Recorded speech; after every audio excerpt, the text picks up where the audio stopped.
नमस्कार, न्यूज अड्डा सुमन में आप सभी का स्वागत है। देश में इस वक्त बीजेपी को लेकर काफ़ी चर्चाएं चल रही है और चर्चा क्या है मैं आपको बता दूं, क्योंकि सबसे पहले देश नहीं बल्कि दुनिया में सबसे बड़ी पार्टी के तौर पे बीजेपी उभर कर आई है। अभी सदस्यता अभियान भी बीजेपी की चल रही है, लेकिन सबसे बड़ा सवाल ये है कि दुनिया की सबसे बड़ी पार्टी आज उनको एक राष्ट्रीय अध्यक्ष, अदद राष्ट्रीय अध्यक्ष की ज़रूरत है। बीजेपी के पास अभी कार्यकारी राष्ट्रीय अध्यक्ष जगत प्रकाश नड्डा साहब हैं और बीजेपी और आरएसएस के बीच, राष्ट्रीय स्वयंसेवक के बीच संबंध बहुत बेहतर है, ऐसा नहीं कह सकते हैं, क्योंकि तीसरे टर्म में 3-0 टर्म में जब बीजेपी लड़ रही थी उस वक्त सिर्फ जेपी नड्डा साहब के एक स्टेटमेंट ने पूरे पार्टी को ही, पार्टी की स्थिति मजबूत कर दी, लेकिन आरएसएस के पीछे हटते ही आज पार्टी की हालत ज़्यादा खराब हो गई है। अभी देख रहे हैं विधानसभा चुनाव है और राष्ट्रीय स्वयंसेवक संघ हो या फिर दूसरे इनसे जुड़े हुए और भी जो संगठन हैं, उन संगठनों में तालमेल में कमी नजर आई। मोहन भागवत साहब ने थोड़ी सी अपनी नाराजगी दर्ज की, उसके बाद पार्टी हिलने लगी।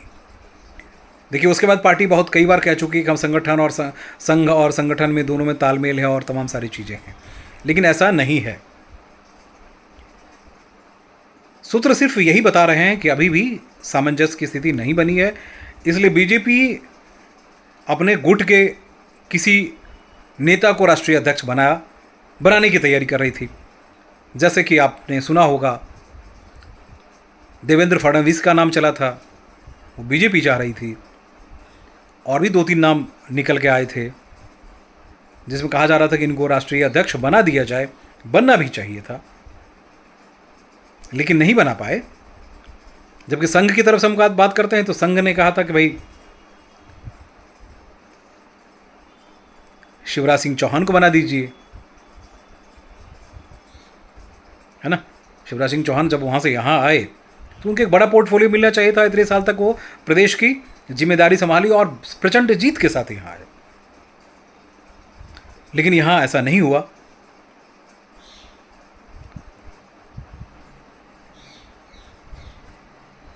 अब जो सबसे बड़ा मसला है, संघ ने इस बीच में कई और नाम छेड़ दिए हैं, कई और नाम छेड़ दिए, जिसमें जोशी जी का भी नाम आ रहा है। जोशी जी को पीएम से बहुत ज़्यादा ऐतराज़ है, पीएम को जोशी जी से सबसे ज़्यादा ऐतराज़ है। अब आप समझ जाइए। तो इस तरह से कई नाम बीजेपी ने सुझाए, संघ उस पर ऐतराज़ जता रहा है। मोहन भागवत बीच बीच में इनको इंजेक्शन दिए जा रहे हैं। संघ के किसी और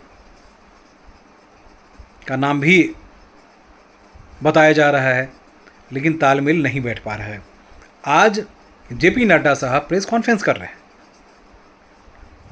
तो क्या इतनी बड़ी पार्टी को एक भी बड़ा नेता नहीं मिल पा रहा है, या पार्टी और संघ के बीच में तालमेल की कमी है?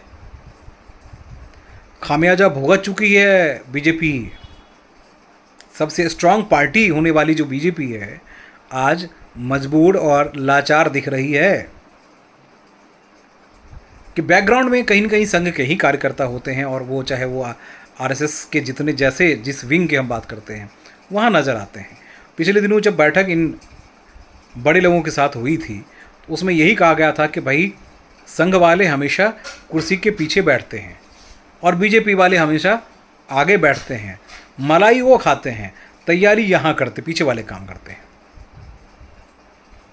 तो इस बात को लेकर बीजेपी के बड़े नेताओं को बड़ी नाराज़गी हुई थी, ऐतराज़ हुआ था कि पहली बार तो मोदी जी के नाम पे सरकार बनी है, उसमें भी आपको परेशानी हो रही है। संघ के भी काफ़ी लोग जो हैं वो इसमें जुड़े हुए हैं, है ना। और पिछले दिनों तो संघ और बीजेपी के बीच में जो नाराज़गी हुई और जितनी लड़ाई हुई है वो कहने वाली बात नहीं है। इंद्रेश कुमार जब बयान दिए थे और जब उन्होंने कहा था कि भाई घमंड जो है बहुत दिनों तक नहीं रहना चाहिए, है ना, याद है ना आपको, उन्होंने कहा, जैसे बात कही उसके बाद हंगामा होना शुरू हो गया था, और खुल के बात उन्होंने कही, गलत नहीं कही। हाँ, ये भी था कि संघ में जब पहली बार सरकार बनी थी तो संघ के एक एक कार्यकर्ता जो हैं सभी मंत्रालय में बिठा दिए गए थे, और फिर वही काम करने लगे थे जो दूसरे पे आरोप लगाते थे। और यहाँ बीजेपी की परेशानी या ऐतराज़ की वजह भी यही थी कि वे संघ से जो कार्यकर्ता जिनको वहाँ बिठाया गया है पदाधिकारी के तौर पे, वही वसूली करना शुरू कर दिए। तो दुनिया की सबसे बड़ी पार्टी आज बड़ी असहज है। इस पर और पूरी जानकारी लेकर हम कल आज रात में फिर से हाजिर होंगे। आप लोग बताइएगा क्या होना चाहिए। तालमेल तो चाहिए, तब एक सशक्त सरकार और बेहतर तरीके से चल सकती है। तालमेल की कमी आई है तो वो हर जगह दिखने लगी है। तो ऐसे में बीजेपी के लिए इतने आसान भी नहीं है। विधानसभा चुनाव हारेंगे तो किसकी परेशानी होगी? क्या संघ की परेशानी नहीं होगी? संघ की भी परेशानी होगी। इसलिए दोनों को तालमेल बनाने की ज़रूरत है ना। चलिए फिर रात में होंगे हाजिर। नमस्कार।